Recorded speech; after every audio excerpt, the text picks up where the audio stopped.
ಈಗ ನಿಮ್ಮ ಮಗಗೆ ಏನು ತೊಂದರೆ ಇತ್ತು ಅಂತ ನನ್ನ ಹತ್ರ ಕರ್ಕೊಂಬಂದಿದ್ರಿ ಅಮ್ಮ? ಅವನಿಗೆ ಫೈನಲ್ ಕಾರ್ಡ್ ಜಾರಿದೆ ಅಂತ ಹೇಳ್ಬಿಟ್ಟು ಫಸ್ಟ್ ನಾವು ಶಿವಮೊಗ್ಗ ಮೆಗಾನ್ ಆಸ್ಪತ್ರೆ ಕರ್ಕೊಂಡು ಹೋಗಿದ್ವಿ. ಅವ್ರು ಡಾಕ್ಟರ್ ಅಂದ್ರು ಆಪರೇಷನ್ ಆಗಬೇಕು ಅಂತ ಹೇಳಿದ್ರು. ಆಪರೇಷನ್ ಆಗಬೇಕು, ಇಲ್ಲ ಆಗಲ್ಲ, ಮಣಿಪಾಲಕ್ಕೆ ಕರ್ಕೊಂಡು ಹೋಗಿ ಅಂತ ಅಂದ್ರು. ಮಣಿಪಾಲಿಗೆ ಕರ್ಕೊಂಡು ಹೋದ ನಂತರ ಅವ್ರು ಮಣಿಪಾಲಲ್ಲಿ ಹೇಳಿದ್ರು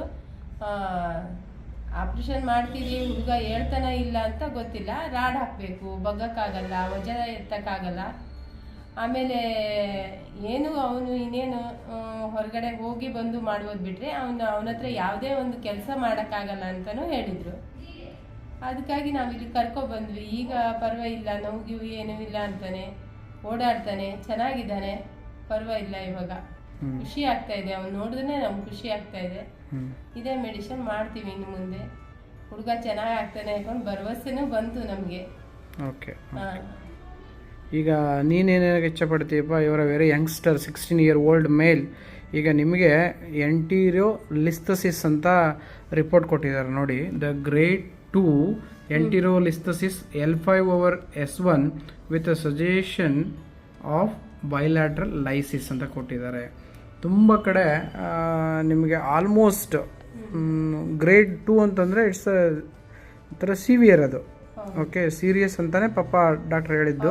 ಸೀರಿಯಸ್ ಅಂತ ಹೇಳಿದ್ದಾರೆ. ಆಪರೇಷನ್ ಮಾಡಿದ್ರೆ ಅವನು ಮಲಗದಲ್ಲೇ ಇರ್ತಾನೆ, ಹೇಳ್ತಾನೆ ಅಂತ ಹೇಳ್ಬಿಟ್ಟು ನಾವು ಗ್ಯಾರಂಟಿ ಕೊಡಲ್ಲ ಅಂತಾನೆ ಹೇಳಿದ್ದವರು. ಓಕೆ, ನಾನು ಪಕ್ಕದಲ್ಲೂ MRI ಹಾಕಿದ ರಿಪೋರ್ಟ್ ನೀವು ಕಾಣ್ಬೋದು, ಅಲ್ಲಿ ಎಷ್ಟು ವ್ಯತ್ಯಾಸ ಕಾಣ್ತಿದೆ ಅಂತೇಳಿ.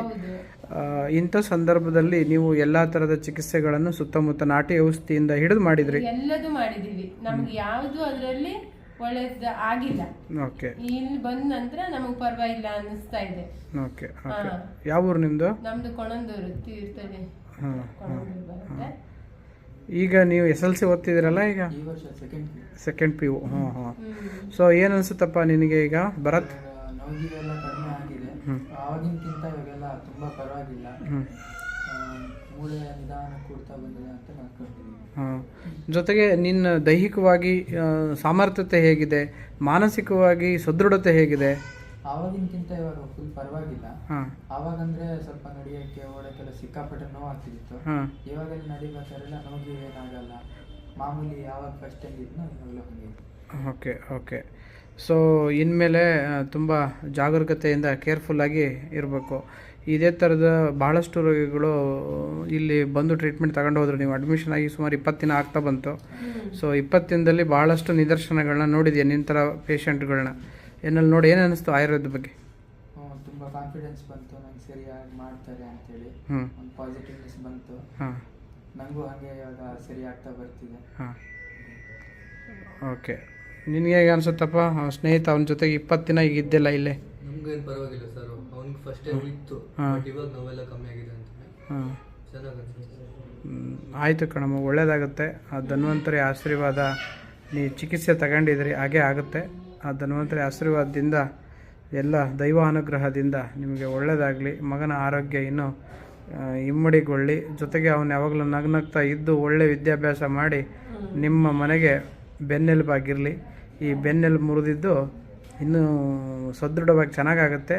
ಈ ಚೆನ್ನಾಗಾಗಿದ್ದ ಪ್ರತೀಕವೇ ನಿಮ್ಮ ಮನೆಗೆ ಬೆನ್ನೆಲುಬಾಗಿ ನಿಲ್ತಾನೆ ಅಂತ ನಾನು ಹೇಳ್ತಾ, ನಿಮ್ಮನ್ನು ಎಲ್ಲರನ್ನು ಚೆನ್ನಾಗಿ ನೋಡ್ಕೊತಾನೆ. ಜೊತೆಗೆ ನೀವು ಅವ್ನು ಚೆನ್ನಾಗಿ ನೋಡ್ಕೊಳ್ಳಿ, ಆರೈಕೆ ಚೆನ್ನಾಗಿ ಮಾಡಿ. ಇನ್ನೊಂದು 3 ತಿಂಗಳು ಯೋಗ ಹೇಳ್ಕೊಡ್ತೀನಿ, ಅದಕ್ಕೆ ಬೇಕಾಗಿರ್ತಕ್ಕಂಥ ಎಕ್ಸಸೈಸ್ ಹೇಳ್ಕೊಡ್ತೀನಿ, ಆಹಾರಗಳನ್ನು ಹೇಳ್ಕೊಡ್ತೀನಿ.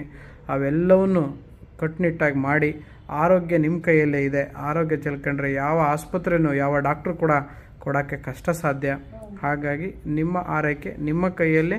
ಹಾಗಾಗಿ ಅವೆಲ್ಲವನ್ನು ಸರಿಯಾಗಿ ಪಾಲಿಸಿ ಆರೋಗ್ಯ ನಿಮ್ಮದಾಗುತ್ತೆ ಅಂತ ಹೇಳ್ತಾ ಇವತ್ತಿನ ಸಂದರ್ಶನವನ್ನು ಮುಗಿಸ್ತೀನಿ. ನಮಸ್ಕಾರ.